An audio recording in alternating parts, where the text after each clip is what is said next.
My cousin and I celebrated Mexican independence together last year. We went downtown where all the parties and stuff were happening, and honestly, I'd never seen anything quite like it. People were pouring into the streets, closing down the roads, and the whole city seemed like it was being affected one way or another. We took an Uber there, which turned out to be a very smart decision because the highways were jammed up. When we got to our destination, things were just as packed, but mostly with people instead of cars. The curbs were lined with food trucks serving birria, burritos, and all kinds of food. There were also plenty of drunks and party people as anticipated. I even saw a lot of older people celebrating too. Parents, aunts, uncles, like it was one big family event. With that kind of vibe in mind, I didn't expect much danger, but unfortunately, the element was around hiding in plain sight. I'm sure most people didn't even realize there were any gangs present at all, but my cousin and I just happened to be part of the unlucky few who ran into them. It wasn't me, to be clear. It was my older cousin who I saw talking up this girl at one point. I got curious about how it was going for him, so I made my way over to get close enough to hear them. That's when I heard my cousin ask for her number. She said something back about how she would, but she didn't want to do that to him. He was confused and kept saying it was alright, like he could handle whatever she threw at him, but she suddenly became very nervous, looking all around and shifting her weight. I thought my cousin had accidentally said something creepy, but then a large man approached them, already angry and backed up by several other dudes. He instantly got between my cousin and the girl, shoving him back into the wall. He kept shouting that the girl was his baby mama, and that's when I knew my cousin had seriously messed up. What made this situation 10 times worse than the fact that all those dudes were drunk as hell and looked hopped up on something. The way they were all formed up made it seem like they were in a gang, and the second that the idea came to me, I was sure of it. While I was watching what was going on, all wide-eyed and freaked out, one of the other guys in the group noticed me staring and started shouting at me.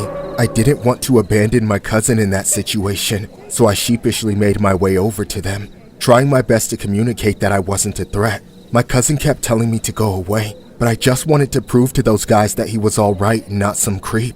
However, I didn't even get a chance to say anything, because as soon as I was within arm's length of my cousin, one of the gang members grabbed me by my collar and tried to punch me. I broke free, and that's when me and my cousin got the hell out of there. It was too crowded to run, so we were speed walking through all the people, trying to get away so we wouldn't get jumped. We stayed together and kept going, eventually getting away from the crowd, ducking around corners and cutting through alleyways. We ended up going down one alley that turned out to be a dead end. We thought we'd lost those guys, so we didn't panic. We turned around to get out and rejoin the crowd. But then, just as we got to the exit, the entire group of dudes showed up and blocked us in. They kept pushing towards us, forcing us deeper back into the alley. We tried to reason with them one last time, but it was useless. Hey, wait! If you guys want to beat me up, that's fine. But leave my little cousin out of this. He didn't do anything. Yeah, come on. Can't you guys just talk it out? Oh, you want to talk? Alright, let's talk. We had our backs against the wall, with nowhere else to go. The man pushed towards my cousin. Then out of nowhere, he pulled out a knife. My cousin put his hands up to block it, but the man got right through and stabbed him. Please don't kill me. I don't want to die. Please. He collapsed immediately as I began screaming, begging for my life. The other men formed a wall, blocking me in. As the man with the knife came at me, I tried to stop him, but it happened so fast. The second he got me with the knife, it was like I had been electrocuted. My entire body went limp, and I couldn't breathe. Then the tsunami of pain consumed me. I could barely see through my own eyes as I tried to look up to tell if he was going to finish the job. Instead, what I saw was all of them running away. It looked like they had been scared off by something. Then, I noticed the people in the windows above me, people who lived in the building. It must have been them. The cops were called, and my cousin and I were taken to the hospital. Thankfully, we both lived to tell the tale, but not without the scars to go with it. The men who attacked us were never found, and now, we're scared to ever celebrate Mexican Independence Day ever again. As long as those select few violent psychos are out there to ruin the celebrations for everyone else, no one is safe. This story was inspired by a disturbing incident regarding two people who were stabbed in downtown Chicago, as crowds of people took to the streets to celebrate Mexican Independence Day overnight. Chicago police say 2 males suffered stab wounds after the two got into some sort of argument with a group of men. One of the victims was cut in the torso, while the other was stabbed in the back, police said. They were both taken to a hospital in good condition. The exact circumstances leading up to what happened were not immediately known. No one is in custody as police continue to investigate.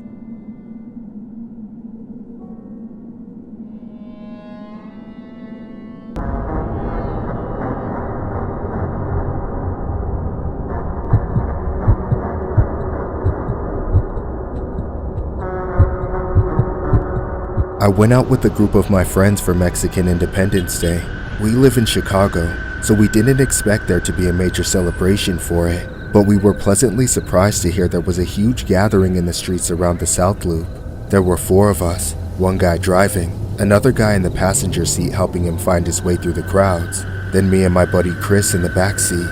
We were pre-drunk from a bottle of tequila, and even though it's technically illegal, we took the open bottle with us so we could keep drinking once we got there. We expected that being the guys with the bottle would attract a lot of friends, and it absolutely did. Chicks were coming up to us, asking for shots, shaking ass for it, and dudes were more than happy to trade hits of their joints for a sip. It was a blast. Mexican flags were flying everywhere, and we took over the streets like the cops couldn't even touch us. We didn't want it to end. We even opened a second secret bottle of tequila just to keep it going. Of course, nothing can last forever. We were all stumbling around and slurring our words as we finished the second bottle. Even our designated driver was hammered. However, the celebration was still going strong, so it was difficult to get out of the crowd and find our way back to the car. We eventually did, and our driver wanted nothing to do with driving, since he didn't want to run the risk of getting into trouble, but we peer pressured him into doing so. Man, I wish we'd waited just a bit longer, or maybe just gotten an Uber, because as soon as the car started moving, the problem started. We were sandwiched between 2 trucks that were way taller than my friend's car, so we were totally blind backing out of there.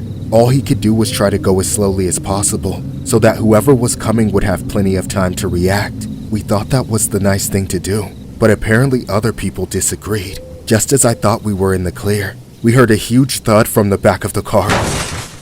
We all freaked out, thinking we'd just hit somebody, but we quickly found out that wasn't the case. Yes, some people were walking behind the car, but they hadn't even gotten hit. We just got a little too close for their comfort, so they smacked the car with their hand. It wasn't just a warning though. It was the beginning of a huge confrontation. As our driver slammed on the brakes, Chris got out to talk to the guy. If he'd been sober, he would have known that was a bad idea. But we were all shit-faced. Chris and the guy started shouting at each other immediately, so I got out to help him. My blood ran cold when I saw the guys Chris was up against. There were 3 of them, which meant we technically outnumbered them with our whole group. But these guys were hard, like real mean sons of bitches. They all had these tattoos and matching bandanas, so I knew they were in a gang. But this didn't seem to register for Chris. He was stepping to them like he would do to any random punk. I tried to get his attention and tell him to back off, but when I grabbed his shoulder, he basically just dragged me right into his boat. He kept saying, "This is my homeboy! He's gonna F you up!" The whole time, I was trying to shake my head, like hell no. But it seemed like those gangbangers were drunk and high too, so they didn't even care. The more I tried to defuse things, the tenser it got. Suddenly, the main guy in the middle, the one who smacked our car in the first place, started accusing Chris of being in a gang, and worst of all, the rival gang to his own. It just so happened that this was the moment that our other 2 friends decided to get out of the car. I know they were trying to help, but their presence only set the gangbangers off, making them think we were in a gang and about to brawl. What happened next is ingrained in my memory. What's up? You're a disciple, aren't you? Nah, man, I ain't no gang, but I'm still gonna kick your ass for touching my homeboy's car. Chris, come on, cut it out already. Hey, who's that? Wait, it's not what you think. No, no, no! Just like that, Chris was gone in an instant. Before anybody could even react, he crumpled to the ground, and the life ripped out of his body like God had simply flipped a switch. I didn't even know that guy was armed. It should have been obvious, but nobody was thinking clearly that night. After Chris died, the rest of them left, not running or freaking out, but calmly walking away like what they had done was totally normal. We all froze in shock. Nobody could even go after them, because we had to check on Chris. We all knew he was dead, but we just didn't want to accept it. We kept shaking him and shouting his name, hoping he would wake up. We even called an ambulance, but the paramedics took one look and told us they were taking him to the morgue, not even the hospital. Nothing has been the same without Chris. Every night, I play that scenario back in my head, thinking of everything I could have done to make it end differently. It doesn't matter what I do. It always ends the same way, with Chris gone forever. This story was inspired by a disturbing incident regarding a man who was accused of taking out another man on a grocery store parking lot during Mexican Independence Day celebrations in 2021. He was sentenced to 45 years in prison. Cell phone video of the incident quickly went viral. Martin Torres, 31, was convicted of 2 counts of murder during a jury trial. Judge Timothy Joyce handed Torres 20 years, plus a 25-year sentencing enhancement for using a firearm during the crime, according to court records. On September 16, 2021, Christopher Torrijos and a group of his friends headed to the South Loop to participate in the increasingly popular street gatherings that celebrate Mexican Independence Day. They ended up at the Jewel Osco parking lot, which was teeming with revelers. At the end of the evening, as a group of drivers backed out of a parking space, Torres' brother became upset because the vehicle was reversing near him. Torres' brother yelled and banged on the car and started arguing with the members of the group, including Torrijos. Prosecutors said Torres' brother shoved Torrijos and claimed to be a Satan disciple, while Torrijos repeatedly exclaimed that he was a neutron, meaning he wasn't a gang member. A fight broke out, and at least 2 cameras recorded the incident. As the two struggled, Torres, who was armed, took the victim out. Police officers who work in Little Village identified Torres almost immediately from the video, but it took authorities nearly a year to find him. Torres' private defense attorney argued that Torres was acting in defense of his brother.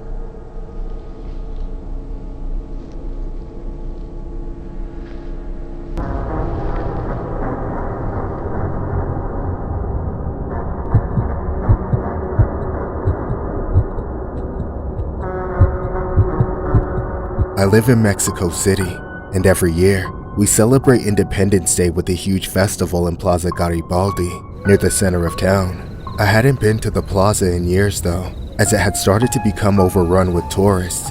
It wasn't until I was looking for a place to take my girlfriend that I wanted to go back. It was our first time celebrating Independence Day together, so I wanted it to be memorable. One major thing I had forgotten about the plaza was just how prevalent the mariachi scene was on Independence Day.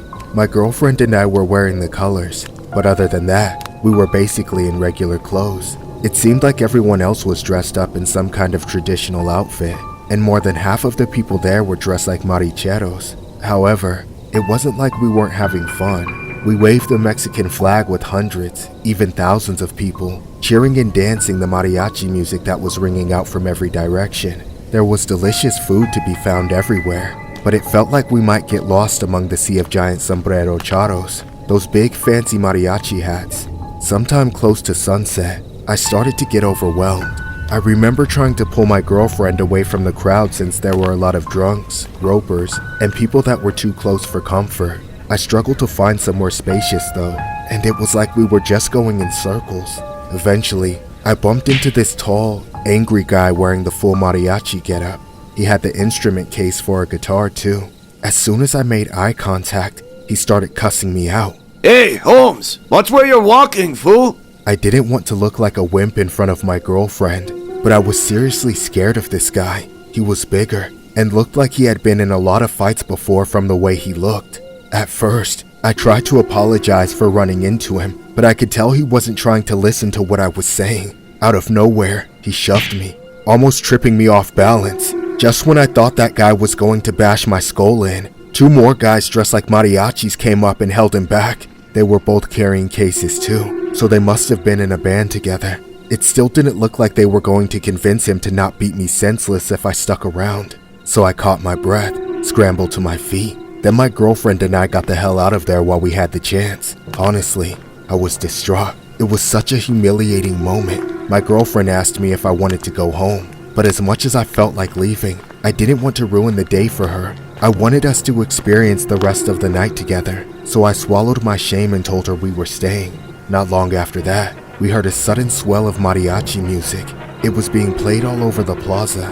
but somewhere nearby, an especially loud and skillful band was pumping out some serious sound. The crowd around them started cheering, and I wanted to find out what it was all about. We joined the audience, slowly worming our way to the front, but when we could see the players, my heart sank. It was the same three guys, and the guy in the middle was the one who assaulted me. He instantly found my face in the crowd and stared at me with a look of death and hatred, wrapped up in a fake festive smile. Ah, shit. It's them. Are you sure you still want to stay? Screw this. Let's just get out of here. Alrighty, amigos! Happy Mexican Independence Day!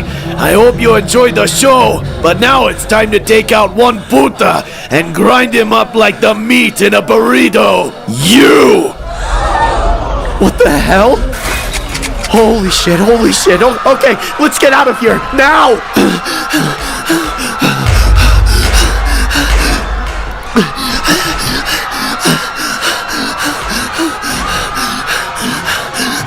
Wait, babe, where are you? No! By the time I stopped and looked around, the band was already finished, and they were speeding off on motorcycles. This whole time, I'd been running for my life, thinking my girlfriend was right by my side, but she wasn't. I started to run back, the only one racing in the opposite direction of everyone else. When I finally came out on the other side of the crowd, I was surrounded by an empty plaza, looking at a pile of dozens of bodies lying on the ground in a pool of blood, still seeping towards my feet. And there, right where I'd left her, my girlfriend was among them. I'd left her to die. She and 3 other people were taken out that day, and many more were injured. If I could go back in time, I would have thrown myself in front of her instead of running like a coward. But it doesn't matter. The men responsible were never caught, and every year, on Independence Day, I relived this tragedy over and over again. This story was inspired by a deadly incident that happened on Mexican Independence Day. Allegedly, 3 men dressed as mariachi musicians opened fire during the Independence Day celebrations in Mexico City, taking out 4 people. The ordeal happened at Plaza Garibaldi, an iconic square in the capital where mariachi bands serenade tourists. 9 people were wounded in the attack, including at least 1 foreigner. Surveillance video showed the 3 men, wearing traditional embroidered jackets and pants, fleeing on motorcycles. The prosecutor's office said investigators were trying to find those responsible for the attack, but few crimes in Mexico are solved. A Mexican security expert said that the ordeal appeared to be a hit by an organized crime group, and the suspects more than likely targeted a specific restaurant on the plaza in what may have been a shakedown for protection money or a hit on rivals.